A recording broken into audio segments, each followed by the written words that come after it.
5h, 7h. Europe 1, bonjour. Avec votre revue de presse internationale à 7h moins le quart sur Europe 1, nous sommes d'abord en Italie. Bonjour Antonino Gallofaro. Bonjour. Vous êtes à Rome pour Europe 1. Qu'est-ce qui fait la une des journaux italiens ? La présence de Giorgia Meloni à l'investiture de Donald Trump, encore très critiquée.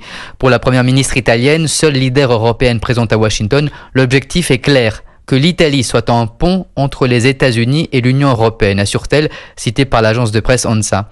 Mais l'opposition pro-européenne n'y croit pas. Elly Schlein, la secrétaire du Parti démocrate, appelle Giorgia Meloni à se demander pourquoi elle était la seule leader européenne présente. Dans les colonnes de la Repubblica, elle se demande si la première ministre italienne sera en mesure de faire respecter les intérêts européens et italiens.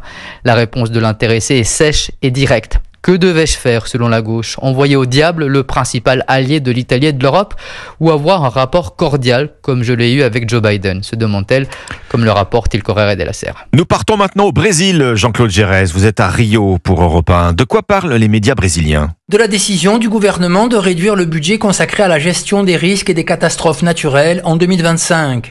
C'est d'autant plus inquiétant, souligne la Folha de São Paulo, que l'année 2024 a été marquée par des inondations dramatiques dans le Rio Grande do Sul en mai, faisant 180 morts et 600 000 sans-abri. Le journal de Brasilia est sur la même longueur d'onde, en rappelant que les incendies dans le Pantanal ont détruit l'an dernier plus de 2 millions d'hectares et que la sécheresse en Amazonie a impacté 1 million de personnes.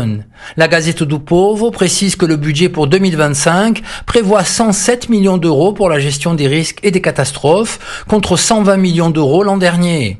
Une baisse, rappelle le site G1, liée à la nécessaire réduction du déficit des finances publiques. Jean-Claude Gérès, correspondant d'Europe 1 à Rio. C'était votre revue de presse internationale sur Europe 1. Europe 1, bonjour.